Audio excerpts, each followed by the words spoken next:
रहीम। मैं हूं जी शेख अनीस अहमद। आज हम डोमेली में मौजूद हैं। यहाँ हमारे साथ MPA व पार्लिमानी सेक्रेटरी राजावर कमाल साहब मौजूद हैं। आज उनसे उनके आबाई हलके के बारे में और आबाई गांव के बारे में जो उन्होंने काम किए हैं उनसे तफसीली आज इंटरव्यू लेते हैं, तफसीली उनसे बात करते हैं, कोशिश करते हैं कि उनसे जितनी भी मालूमात हो सके हम आप तक पहुँचाएँ। बिस्मिल्लाहिर्रहमानिर्रहीम। शेख साहब, आपकी और आपके तमाम साफ़ी भाई जो आपके साथ तशरीफ़ लाए हैं, आप सबका शुक्रिया अदा करता हूँ। ख़ुसूसन जो मेरे भाई सुहावा से तशरीफ़ लाए हैं इस गर्मी में, और आपने जो सवाल मेरे साथ किया है वो आपने मेरे हलके के हवाले से पूछा कि 3-3.5 साल में जो मेरा हलका PP 25 है, जहाँ से अवाम ने मुझे मुंतखब किया था बतौर मेंबर सूबाई असम्बली, कि उस हलके में क्या इन 3-3.5 सालों में हुआ।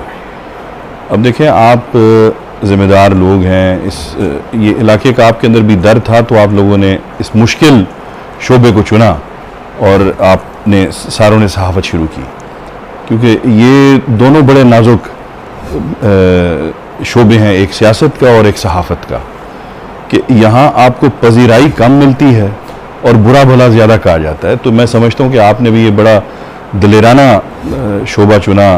तो उसमें फिर आप इस इलाके में 3.5 साल पहले भी घूमते थे, आप सुहावा में भी 3.5 साल पहले घूमते होंगे। जहाँ मेरी हदूद है तहसील दीना, वहाँ भी आप अगर कभी इत्फाक हो तो गए हों। आप यकीन करें कि मसाइल का एक अंबार था। और फिर ये भी सबसे ज़रूरी बात मैं आपको समझाता चलूँ कि पहले इस हलके में 2 MPA होते थे, और जब 2 MPA होते थे तो उनको बजट भी इस हलके को ज़्यादा मिलता था, यानी सुहावे वाले MPA को सुहावे के हिसाब से बजट मिल जाता था और दीने वाले को दीने के हिसाब से। लेकिन जब हमारी हुकूमत आई तो यहाँ एक सीट थी MPA की, और मैं उसमें सुहावा भी और दीना भी, इन दोनों तहसीलों का MPA मुंतखब हुआ। और हुकूमत क्या कर रही थी कि उसने 10 करोड़ रुपया सालाना हर MPA के ज़िम्मे डाल दिए कि जी हम आपको ये फ़ंड देंगे, आप काम करें। अगर 10 करोड़ रुपया मुझे मिलता सालाना तो मैं तो 1% भी इस हल्के का काम नहीं करवा सकता था। हमने सबसे पहले जाके देखा कि यहाँ के सबसे बड़े मसाइल क्या हैं। अब पिछले दौर में काम हुए, लेकिन वो काम कॉस्मेटिक्स वाले थे। उन्हें हकायक का मालूम नहीं था कि हमारे इलाके में सबसे ज़्यादा मसला पानी का है, हमारे इलाके में सबसे ज़्यादा मसला बच्चियों के स्कूल का है, बच्चों के स्कूलों का है, हमारे इलाके में सेहत का बहुत बड़ा मसला था, दीना में सेहत का बहुत बड़ा मसला था। अगर आपने ये मसले हल नहीं किए और आपकी हुकूमत में आपको मौका मिला तो आपने स्टेडियम बना दिया, उसका फ़ायदा नहीं था। तो हमने तरजीहात अपनी सबसे पहले तय की। आपने देखा होगा कि 3.5 साल पहले मेरे इलाके का इंफ्रास्ट्रक्चर बहुत बुरा था, कि खुदा न खास्ता ऐसे इलाके थे कि जब बारिशें होती थीं तो आपके इलाके एक दूसरे से बिल्कुल मुनक़ता हो जाते थे। कोई बीमारी सुस्ती हो जाए तो आप अस्पताल भी नहीं पहुँच सकते थे। मैं चीफ मिनिस्टर को जाके मिला, मैंने उनसे ये इल्तिजा की कि आप हमारे इलाके को ख़ुसूसी तस्वुर करें, ये ना समझें कि ये GT रोड पे है तो ये बड़ा खुशहाल होगा। हमारे इलाके में तबाही फिरी हुई है, आप मुझे स्पेशल ग्रांट दें, जिसमें सेहत के लिए अलग ग्रांट हो, जिसमें तालीम के लिए अलग ग्रांट हो, और जिसमें सड़कों के लिए अलग ग्रांट हो। अल्हम्दुलिल्लाह मेरी हुकूमत में मेरे वज़ीर आला साहब ने और हमारे प्राइम मिनिस्टर इमरान खान साहब ने अपने MPAs के हलकों को तरजीह बुनियादों पर फंड्स दिलवाए, जिसकी तफसील कुछ यूँ है कि एक डिस्ट्रिक्ट पैकेज जो आज तक इस ज़िले की तारीख में नहीं किसी को दिया गया, वो MPA को दिया उन्होंने 1.5 अरब का तरक्याती पैकेज, जिसमें उन्होंने कहा कि आप अपनी जो सड़कें हैं वो ठीक करा लें। मैंने उस 1.5 अरब में कुछ नहीं तो 100-150 किलोमीटर बनती है, कम से कम 100 किलोमीटर तो लाजमी बन जाती है, जो सड़कें हमारी तकरीबन 90% मुकम्मल हो गई। उसमें एक 30 किलोमीटर की GT रोड से लैडी वाली रोड है, जो 7 किलोमीटर बेड बन गया हुआ है। बदकिस्मती से जब हमारी हुकूमत नहीं रही और उसके फंड्स भी हो चुके हैं, वर्क ऑर्डर भी मिल चुका है, और मुझे तो नहीं लगता कि नून लीग वो हमारे तरक्याती काम जारी रखेगी जो इस इलाके के साथ नाइंसाफ़ी होगी।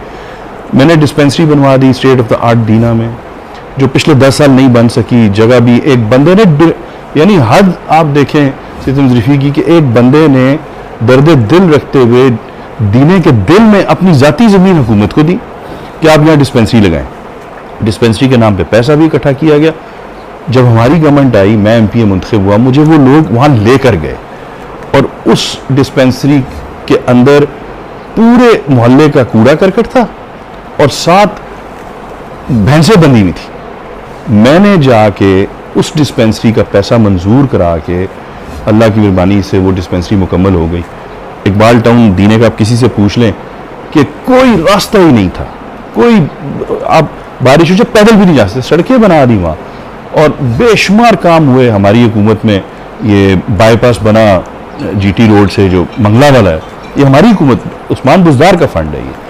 फिर आप सुहावे का THQ, हम गए, हमने दीने के लिए THQ मांगा तो सीएम साहब ने कहा कि मैं जेलम आऊँगा, जब मैं दीने आया तो उसका संगे बुनियाद मैं वहाँ रखूँगा। बदकिस्मती से वो अब हमारी हुकूमत ना रही तो वो इस बजट में वो शामिल होना था, लेकिन सुहावे के लिए उन्होंने पैसे जारी कर दिए। THQ प्लस हुआ।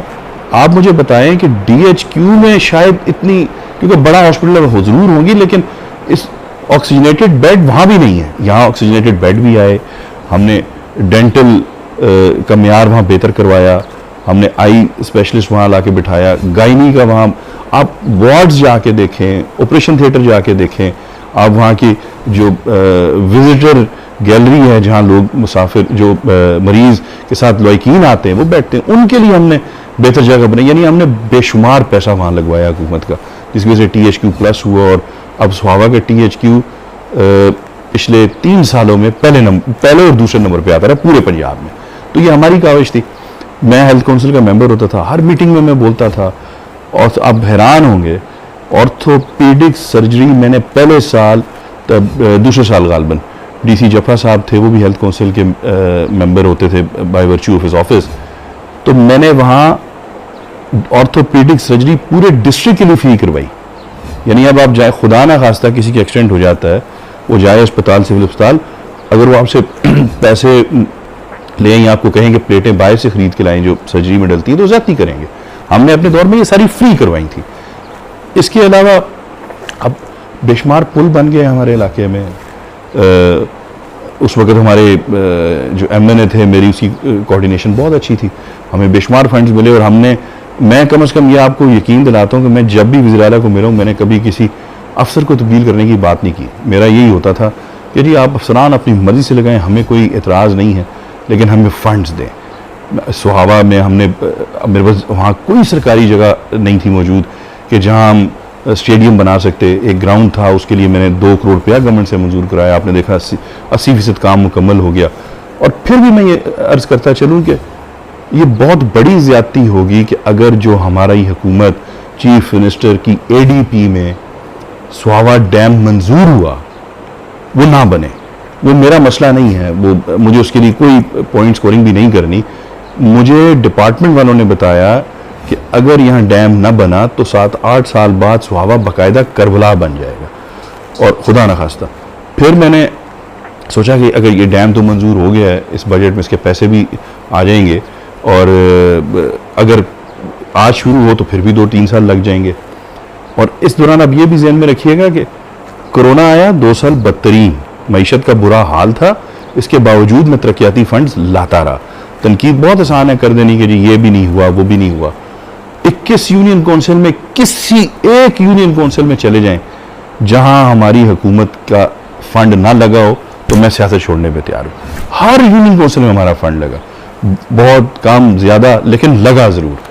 और उसके बाद आखिरी दिनों में जब ये एहसास था मुझे कि ये अगर आज डैम शुरू भी होता है तो इसका कंप्लीशन पीरियड बहुत ज़्यादा हो जाएगा और लोगों को आगे मसला आएगा, मैंने फिर चीफ मिनिस्टर साहब से गुजारिश की।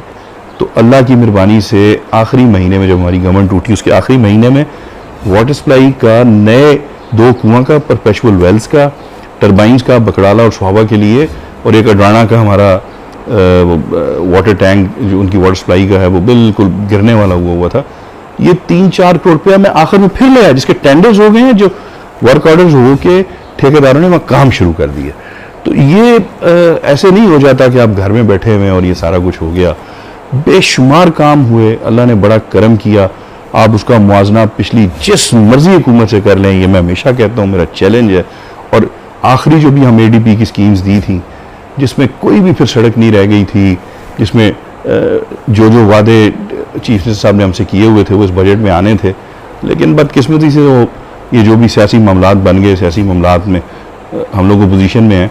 लेकिन मैं उम्मीद करता हूँ कि बहुत जल्द पंजाब के हालात तो इंशाल्लाह बदल जाएंगे। तो जैसे ही पंजाब के हालात बदले, जो हमारा दौरानिया रहता है बतौर MPA और बतौर हुकूमत, आप देखेंगे कि वो सारे काम जो हमने शुरू करवाए हुए थे और जो हमने स्कीम्स भेजी हुई थी वो आपको बहुत जल्दी इंशाल्लाह मुकम्मल होते हुए नज़र आएंगे। अभी लॉन्ग मार्च के हवाले से जो हुकूमत में और जो नान हुकूमत है उसके दरमियान चल रहा है मुज़ाकरात या जो भी सिस्टम चल रहा है, उसके बारे में आप क्या कहना चाहते हैं लॉन्ग मार्च के हवाले से? देखें, आपने बड़े बड़े इवेंट कवर किए होंगे, इस पाकिस्तान के बासी हैं आप। हमारे हुकूमत में 3 लॉन्ग मार्च हुए। एक तरीके लब्बैक वालों का था, एक मौलाना फजल रहमान साहब का था, बल्कि 4। एक मरियम साहिबा भी लॉन्ग मार्च का ऐलान करके निकली थी, एक बिलावल भुट्टो साहब भी लॉन्ग मार्च सिंध से लेके आए थे। आप मुझे कोई एक ज़िला बता दें, पंजाब में हमारी हुकूमत, KPK में हमारी हुकूमत और सेंटर में हमारी हुकूमत, कि किसी एक ज़िले में, किसी एक सूबे में उस लॉन्ग मार्च के रास्ते में कोई रुकावट डाली गई। हमारा लॉन्ग मार्च था, बिल्कुल पुरअमन लॉन्ग मार्च था, कोई इंतशार करने नहीं आ रहे थे। आप जब जलसे कर रहे थे, जलसों के बाद आपने बुलाना था, आपने लॉन्ग मार्च का कहा, और ये इसमें कोई शक वाली बात भी नहीं है। वोट आप जिस मर्ज़ी को दें, आप पाकिस्तान के रहने वाले हैं, पाकिस्तानी हैं, आप इस बात को समझते हैं कि जो साजिश हुई बैरूनी साजिश, आप हुकूमत के अंदर रहते, पाकिस्तान के अंदर रहते हुए सियासत करें, कोई इतराज़ नहीं।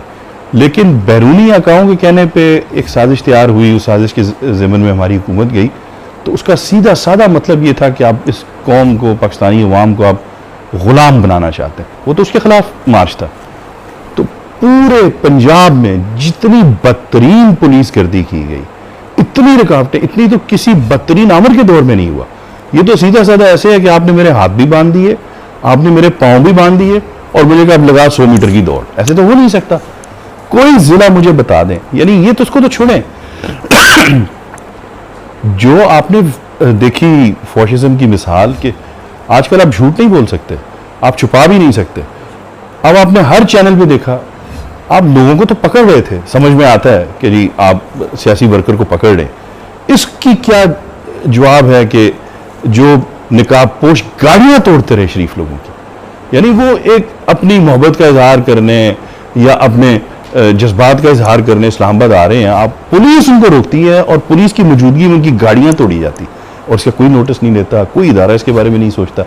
तो ये बड़ी बदतरीन मिसाल कायम की है इस हुकूमत ने। और फिर मैं ये समझता हूँ कि मैं खुद वहाँ मौजूद था। अब मैं ये समझता हूँ कि इमरान खान साहब ने ये बड़ा अच्छा फैसला लिया कि रात के एक पहर में उन्हें ये इतला दी गई कि ये पाक फौज को डिप्लॉय करना चाहते हैं वहाँ। अब जो KPK से लोग आ रहे थे, जो आपके लोग आ रहे थे पंजाब से, उनके साथ जो रास्ते में सलूक हुआ, सरगोदा के MPA ज़ख्मी हुए, उनकी गाड़ियाँ तोड़ी गई, हमारा दर के साथ जो हुआ, उमर यूब फेडरल मिनिस्टर के साथ जो हुआ, तो लोगों में गुस्सा था। अब उस टाइम वो फौज को सामने लाना चाहते थे। अगर अवाम और फौज आमने सामने होती और खुदा न खास्ता कोई ऐसा वाक़या पेश आ जाता, तो इस पाकिस्तान के पल्ले कुछ नहीं रहना था। क्योंकि लोग दिलों में, आप जितने भी हम लोग हैं, खास जिस मर्जी पार्टी से, पाक फौज के लिए हमारी मोहब्बत और जज्बात बड़े दीदनी हैं। तो मैं समझता हूँ खान साहब ने बड़ा अच्छा फैसला किया कि ये जो साजिश हो रही है अब मज़ीद लड़ाई के लिए, तो फ़िलहाल इसको मौखर किया जाए। और मुझे लगता है, मुझे ये तकरीबन सियासी जो मेरी सोच है उसके मुताबिक तो मुझे लग रहा है कि ये हुकूमत बहुत जल्द इलेक्शन कराने पे मजबूर होगी। और उसकी वजह ये भी है कि तकरीबन 1.5 महीने पहले आप यहीं होते थे, ना तो लोड शेडिंग थी, बिजली का टैरिफ प्राइम मिनिस्टर ने कम किया था, पेट्रोल की कीमतें कम की थी। अब अचानक से 1.5 महीने में क्या ऐसा हो गया कि आपकी बिजली नापेद हो गई, आपका टैरिफ बहुत ज़्यादा बढ़ने जा रहा है। आपकी ये कहते थे कि पेट्रोल हमने महंगा किया, पूरी दुनिया में सबसे महंगा पेट्रोल हम दे रहे हैं, हम अवाम के साथ ज्यादती कर रहे हैं। आपने आते साथ 30 रुपए की छलांग लगा दी। यानी अगर आपके अंदर गरीब अवाम का दर्द होता तो ये होता है दर्द। और आगे आप देखिएगा कि आप बहुत जल्द सुनेंगे कि ये कितना बड़ा महंगाई का तूफान ला रहे हैं। जैसे तैसे भी थे, मईशत पूरी दुनिया की हिली हुई थी कोरोना पे, हमने डॉलर को काफ़ी हद तक कंट्रोल कर लिया था। आपके स्टॉक्स बड़े बेहतर हो गए थे, इंटरनेशनल ट्रेडिंग आपकी बहुत अच्छी हो गई थी। अब तो चाइना गया यहाँ से, आप देख लें जाके इस्लामाबाद की तमाम वीरान पड़े हैं, चाइनीज सारे वापस चले गए। आप रूस गए, आप पाकिस्तानी कौम के लिए गए थे, पाकिस्तान के लिए गए थे, अपनी जेब भरने नहीं गए थे। आपको वहाँ से आपका बहुत बड़ा बम्पर क्राइसिस आ रहा है वीट का, गंदम का।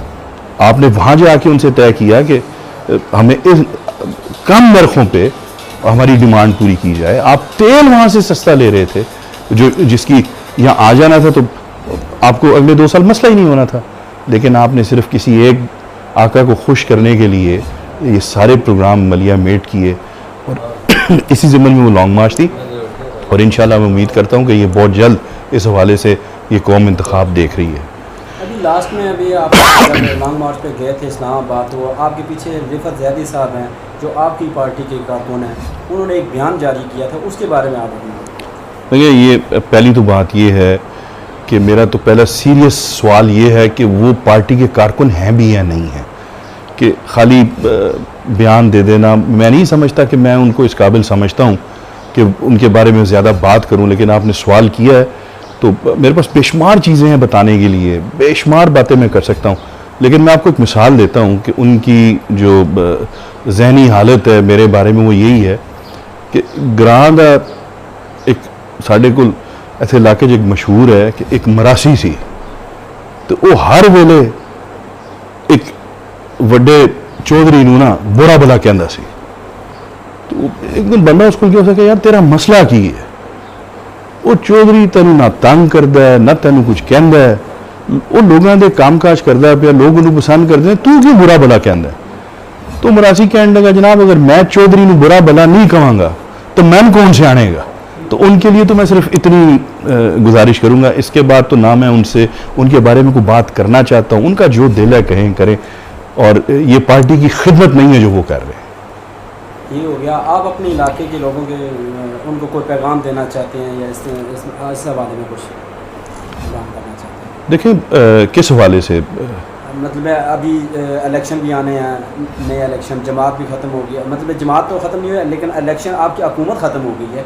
उस हवाले में लोगों में ये है चीज़ ये कि आपके MNA साहब हैं जो वो नून में चले गए हैं, उसमें कैंडिडेट ज़्यादा हो गए हैं, आपके साथ कौन होगा, इस तरह के सवालात काफ़ी आते हैं।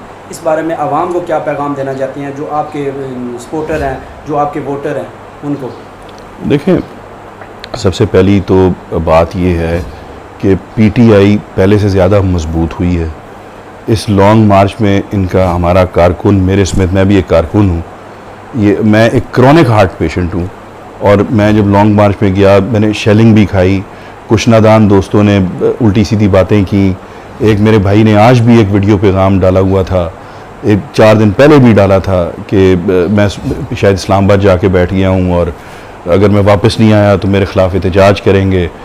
फिर आज बयान डाला कि ये तो इस्लामाबाद ही होते हैं, इस्लामाबाद ही रहते हैं, तो शायद इन्होंने इलेक्शन भी इस्लामाबाद से लड़ना है, और कोई दीना सुहावा डुमेली का बंदा इस लॉन्ग मार्च में शरीक नहीं हुआ। तो मुझे बड़ा अफसोस है ये बातें सुन के। वो मेरे लिए नहीं, मेरा कोई नुकसान नहीं इन बातों से। आजकल मैंने आपको जैसे पहले कहा था कि आजकल आप झूठ नहीं बोल सकते। जितनी दुनिया, अब वो मेरा शरीफ भाई है राजा आमिर अडराने का, नाज़िम है, उसके साथ राजा नईम है, सुहावे से जो लोग साथ गए, दीने से बड़े नामी गिरामी जो लोग साथ गए, अपने घर बार छोड़ के गए, उनकी वीडियोस तस्वीरें मौजूद हैं। कई मोटरसाइकिलों पे पहुंचे, हमें पता है कि हम किस तरह रुकावटें सहरी टाइम अबूर करके गए। और मैं एक नायब सदर हूँ पंजाब का, मेरी जो ऊपर क़यादत से बात है, मैं किसी का पाबंद तो हूँ नहीं कि तुम मुझे कहेगा तो मैं ये काम करूँगा। और फिर इमरान खान साहब की कॉल थी, यहाँ सबको खुद शरीक होना था। तो आज फिर ये कहा गया कि पता नहीं मैंने इस्लामाबाद से इलेक्शन लड़ना है। भाई अगर आप लोगों से बंदे नहीं निकले, आपने फरमाया कि जी हम तो एक बड़े मुश्किल रास्ते से होते हुए इस्लामाबाद जा रहे हैं, तो वो रास्ता ख़त्म भी होगा, कहीं रुकेगा, आप पहुँचेंगे इस्लामाबाद के नहीं कि इंडिया निकल गए हैं आप तो कहीं नज़र नहीं आए। अब अगर बंदे आपसे इकट्ठे नहीं हुए तो उसका मलबा आप मेरे पे कैसे डाल सकते हैं? और मेरी फिर भी आप मेरे छोटे भाई हैं, आपने मुझे कहा कि आप बड़े भाई हैं, तो मैं भी आपको कहता हूँ आप मेरे छोटे भाई हैं। इन चीज़ों से जो ये आजकल हम किसी का नुकसान नहीं कर रहे, आप अपना नुकसान कर रहे हैं। और फिर मैं ये भी बताता चलूँ कि अवाम में गम गुस्सा है, हमें आपस में तो उलझना नहीं चाहिए सियासी तौर पे। हमें तो इस वक्त पीटीआई की जमात मुश्किल में है, जैसा कि आपने कहा हमारी हुकूमत नहीं है, चेयरमैन साहब एक नई तहरीक में गए हुए हैं, हमें उनको मजबूत करना चाहिए, हमें अपनी जमात को मजबूत करना चाहिए, ना कि हम खाम खा इन छोटी बातों में उलझ गए। और मैं ये आपसे भी कहूँगा फोक साहब, आपने मुझे कहा आप मेरे छोटे भाई हैं, कि ये बातें सोशल मीडिया पे करने वाली नहीं है। आप करेंगे, मेरे 10 आपके बंदे करेंगे तो यहाँ 20 लोग करेंगे, लेकिन तमाशा बनेगा हमारा नून लीग वालों के सामने। हमारी लड़ाई उनके साथ है, हमारी सियासी लड़ाई, हमारी सियासी जो इलेक्शन होना है वो भी उनके साथ होना है। तो ये आपस में हम क्या कर रहे हैं? और मैं तो हमेशा अल्लाह पे तवक्कुल करने वाला बंदा हूँ, और मुझे पता है कि अवाम में बैठा रहा हूँ 3 साढ़े 3 साल में उनके साथ बिल्कुल जुड़ा रहा हूँ। तो इस बहस में मत पड़ें। और ये जो बाकी भी सोशल मीडिया पे मैंने बहुत दुनिया को रोका हुआ कि यार मत कमेंट करें, हम ये अपने साथ ज्यादती करें, अपनी जमात के साथ ज्यादती कर रहे हैं। इलेक्शनों की आपने बात की, इलेक्शन हमारा एमएनए ये वो जब इलेक्शन आएगा, अब तो ये जमात इतनी मजबूत है जिसके बारे में कहा जाता था कि इनका तो टिकट नहीं कोई लेगा। 3 महीने पहले आप खुद देखते थे कि मीडिया, आवाम, लोग बहुत बुरा भला हमारे में कह रहे थे कि बड़ी महंगाई हो गई। अब जो लोग आए हैं, जो फ्री पेट्रोल भी दे रहे हैं, फ्री बिजली भी दे रहे हैं, बिजली भी नहीं जा रही, दूध की नहरें बह रही, अब वो सारा बुरा भला उनको कहा जा रहा है। हमें, आप जिधर भी जाएं, आप मेरी किसी ढोक में चले जाएं जहाँ पैदल चलने का रास्ता नहीं है, वो भी आपको बताएगा कि वहाँ की औरतें आपको बताएंगी इमरान खान साहब के साथ ज्यादती हुई। हमें तो इलेक्शन का खौफ नहीं, हम तो मांग रहे हैं इलेक्शन लड़ें, इलेक्शन कराएं इलेक्शन। तो जब इलेक्शन होगा आप देखेंगे कि कितने कदावर लोग हैं जो वो हमारे एमएनए के टिकट के तलबगार हैं। इनकी पार्टी एक सिस्टम है, उसका पार्लिमानी बोर्ड बनता है, उसमें पार्टी क्या जो फैसला करेगी, जिसको एमएनए का टिकट मिलेगा इंशाल्लाह हम उसके साथ हैं, उसकी कैंपेन करेंगे।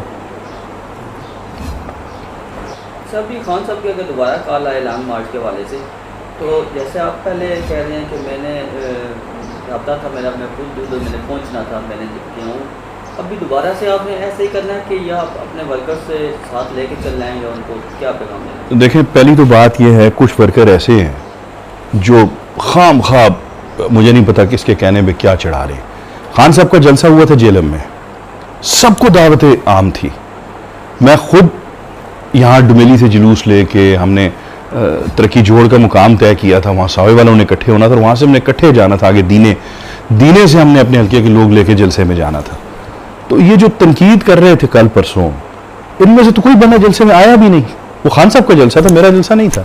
ये कॉल भी खान साहब की थी, ये तनकीद कर रहे थे, जनाब आप खुद चले गए। भाई अब कॉल आने वाली है 5-6 दिन बाद, और खान साहब का जो भी लाया हम लोग उस पर अमल करेंगे। लेकिन खुसूसन इन लोगों से गुजारिश है, ये जिन्होंने तनकीद की है, कि अब घरों में नहीं बैठना। अब जब लॉन्ग मार्च की कॉल आएगी, ये नहीं देखना कि एमपीए जा रहा है, एमएनए जा रहा है। ये जो तनकीद करना, ये सारे सड़कों पे आए, ये निकलें और इनको हुजूर निकलना चाहिए। और हम पाबंद हैं, जो चेयरमैन की कॉल आएगी, जो क़यादत की कॉल होगी, उस पर अमल करेंगे।